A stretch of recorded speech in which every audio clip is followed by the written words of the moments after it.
manera de quitar a Maduro del poder. Hace solo unos meses los venezolanos habían dado esperanza por un nuevo presidente, por la muy necesaria ayuda humanitaria, por una democracia que se restauraría en su país. Sin embargo, con el fracaso de un levantamiento liderado por el líder de la oposición, Juan Guaidó, el año 2019 se ha convertido en un año frustrante para el pueblo venezolano. En las últimas semanas, nuevamente han invadido las calles para exigir libertad y democracia. Nicolás Maduro continúa aferrándose a su legítima afirmación de poder. El gobierno de los Estados Unidos y una coalición de la vecina Venezuela han hecho bien en aumentar el costo de la presencia de Maduro y sus secuaces en el poder, con las mismas prácticas de siempre. Sin embargo, estas sanciones económicas pueden haber alcanzado ya su límite. Se espera que los miembros de la coalición aumenten la presión sobre el régimen al iniciar procesos penales relacionados con la corrupción de Maduro en sus propios tribunales. Maduro y su séquito están acusados de robar dinero robado por el gobierno venezolano de cuentas bancarias personales en todo el mundo, aprovechar el narcotráfico, participar en actividades mineras ilegales y cometer violaciones de derechos humanos, incluyendo tortura y asesinatos. Estos crímenes han tenido graves consecuencias. Sin embargo, se han iniciado muy pocos procesos contra Maduro o sus secuaces. En 2017, Tarek El Aissami, entonces vicepresidente de Maduro, fue acusado en virtud de la ley federal contra los narcotraficantes y sus activos fueron congelados en los Estados Unidos y en otros lugares. Pero El Aissami ciertamente no es el único que merece un ajuste de las cuentas judiciales. Hay precedentes para que el Departamento de Justicia de Estados Unidos se centre en áreas coherentes con las prioridades de la política exterior del país.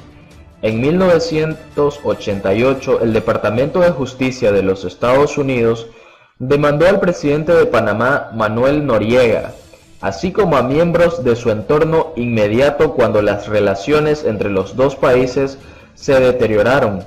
Recientemente, el Ministerio de Justicia acusó al jefe de finanzas de Huawei de intentar extraditarlo cuando Estados Unidos denunció las amenazas a la seguridad y la tecnología china de Huawei.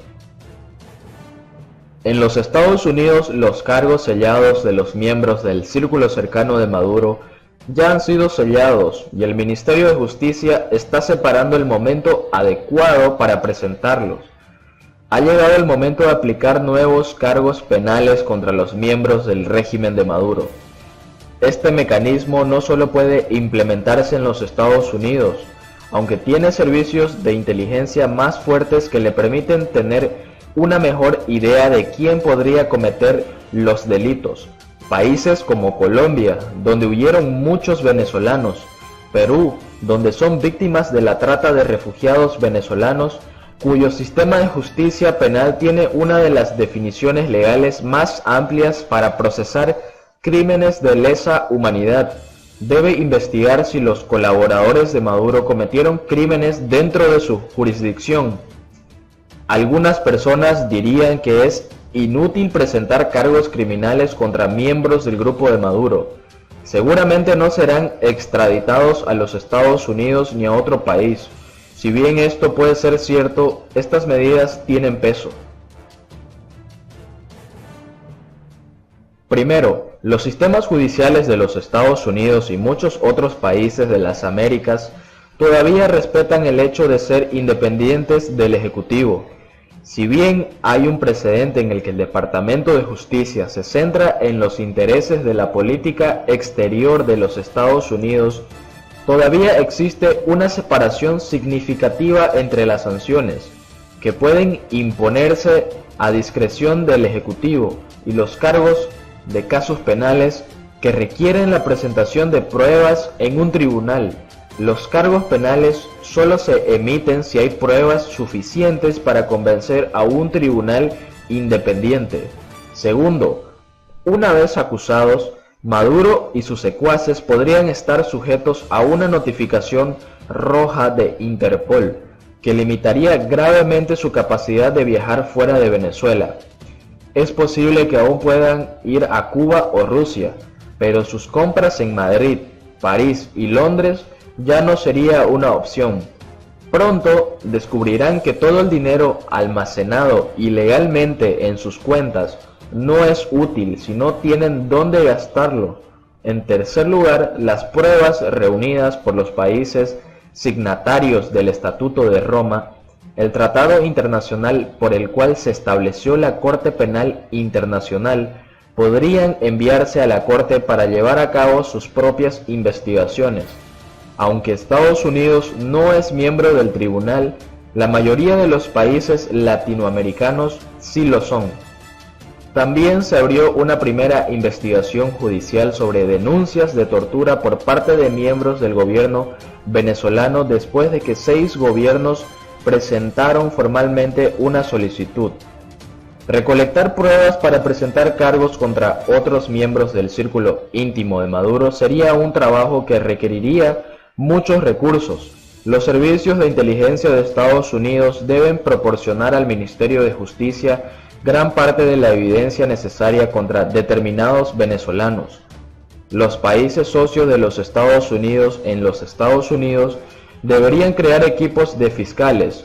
Se debe dar prioridad a compartir con los aliados extranjeros las pruebas de inteligencia que los Estados Unidos hayan realizado, posiblemente siguiendo las instrucciones del fiscal general o del presidente. Mientras que los venezolanos continúan mostrando resistencia, la comunidad internacional también debe continuar mostrando firmeza.